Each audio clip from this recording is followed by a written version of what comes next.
There is nothing. Only warm primordial blackness. Your conscious ferments in it, no larger than a single grain of malt. You don't have to do anything anymore. Disco Elysium is a computer role-playing game about solving a murder. Your character wakes up with no memory of his life or the world, only to find out he's a detective that's in the middle of working a murder case. The year is 1951, and it's a complicated time economically, politically, and culturally. Your character has to navigate this landscape while not only solving a murder, but also while attempting to recover his mind.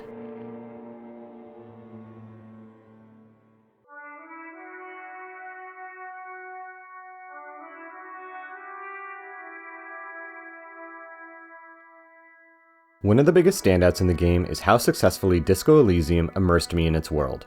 From the very beginning, I was enthralled with the depressing and complicated Eastern European-inspired world they created, and I took my time to learn as much about it as possible.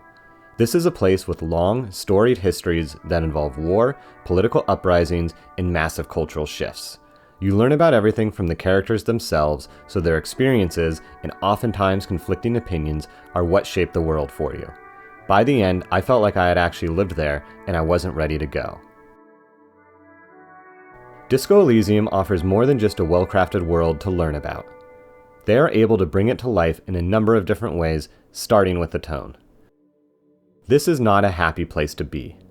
There's tension in town from the union workers on strike, people are on edge from the shockingly brutal public murder that you are investigating, and the town and its people have been slowly decaying since the revolution.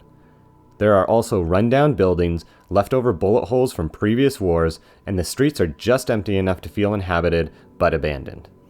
Combined with the beautiful yet melancholy watercolor art style and eerily ambient soundtrack, you can really feel the despair just by walking around. Then there are the characters in Disco Elysium, who each add color and depth to the world. Even the most minor characters come with interesting backstories, opinions, and side activities. Their beliefs often conflict with the beliefs of others, which turns the world into many shades of gray. All of that made me happy I talked to everyone, which bodes well for a game largely based on character dialogue. What's going on there? Fuck, are you trying to pull, pig?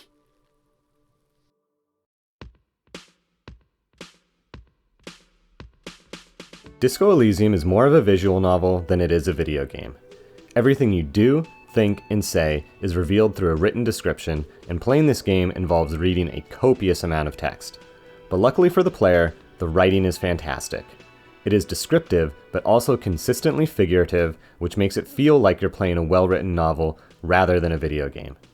Objects are routinely personified, and each time you play the game, it's as if you're experiencing a short story by Neil Gaiman. However, luckily for the player, there's a stream of consciousness rhythm to the text that makes it all feel snappy and natural, rather than dense like an actual book. The gameplay systems are largely inspired by the dice rolls and skill checks of Dungeons & Dragons, but have been given their own Disco Elysium twist. You have 4 main attributes which are each composed of 6 skills, giving you a grand total of 24 skills with which to express your mental and physical self. Part 1 of the twist is that these aren't your run-of-the-mill skills.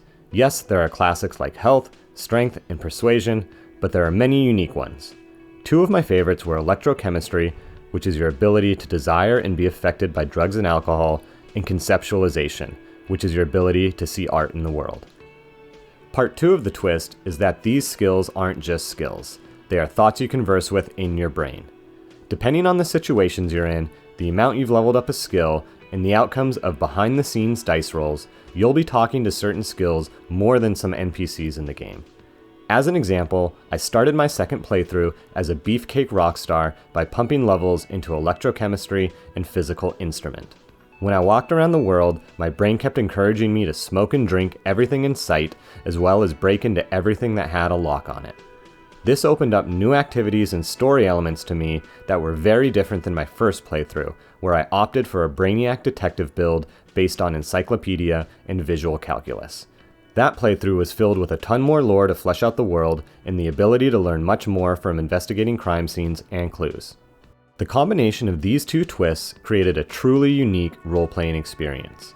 Leveling up my character felt like I was developing parts of his brain, and depending on where I invested, it would have a profound effect on my story. This non-violent approach to character progression was not only refreshing, but it was impactful, since more than just my choices shaped my experiences. I have some gripes with how the game railroads your decisions in a few places near the end, but outside of that, everything the game attempts to do, it does well. The main way to criticize this game is to talk about what it does not have. This RPG does not have combat, loot, cutscenes, or action. To some people, this game will be extremely boring since it plays like a point-and-click visual novel. That's not so much a criticism of the game as it is a simple, factual statement about what you do. Some will hate that experience, and it's definitely not for everyone. However, for those who can tap into their imagination and enjoy navigating complex socioeconomic struggles as a detective, they will love this game. Disco Elysium packs a punch. The somber tone and world are easy to get lost in, and the depth of its characters and systems add weight to every interaction. Although its gameplay won't appeal to everyone, the game hit the right notes with me, and I still can't stop thinking about its world and choices. For those reasons, I give Disco Elysium a 9.0 out of 10.